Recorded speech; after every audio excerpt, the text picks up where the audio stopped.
Hi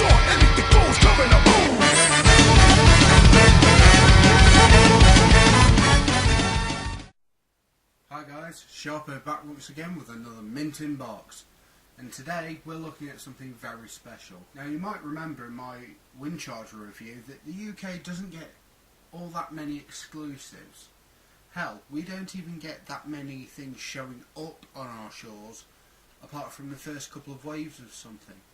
And it's very rare indeed that we get something before the Americans. That's right. I can only be talking about Transformers Prime, Robots in Disguise, Deluxe Class, Wheeljack. Yay! Wheeljack's character didn't really accomplish much during Prime. He only appeared for one episode, but we did get a lot of backstory about him. He was a wrecker, he was Bulkhead's buddy, and he was damn good in a fight.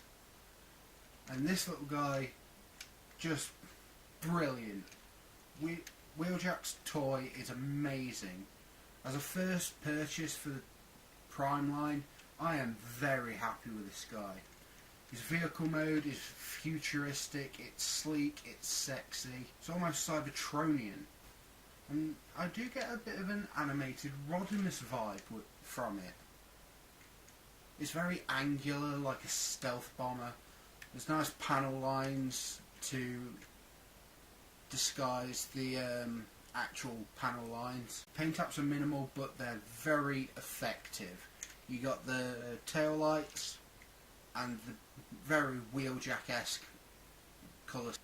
Now, weapon storage was a big problem from what we saw in the promo shots, because it just looked like his swords wouldn't store anywhere except for sticking out the front like a pair of tusks.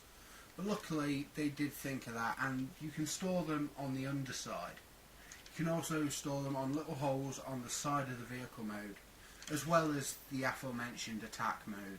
The transformation is a little fiddly at first. I mean, I had a bit of trouble separating some pieces to get the whole thing started. But once you get past that, there's some very neat little twists and turns that happens during the transformation. There's an interesting head reveal, and I love that his joints are tight.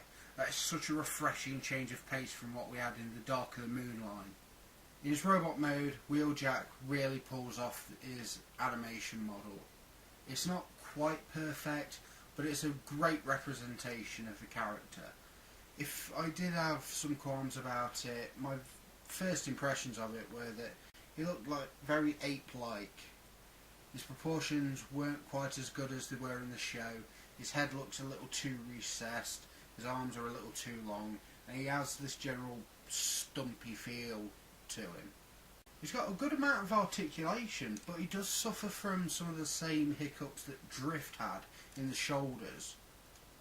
But for the most part they're alright, barring a few little clearance issues.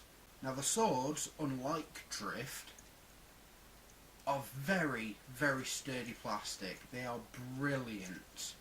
And again, you can store them in robot mode via the shoulder ports. Overall impressions, he's a great little figure. He's a great way to start off the Prime line. He's a great addition to anyone's collection. He might be a little hard to find at the moment, but give it a couple weeks and I'm sure Argos will restock them and he'll start showing up in other places too. So for Minting Box, for the website of Doom, I've been Sharpo, and he's been Wheeljack, and you guys have been awesome. Take care.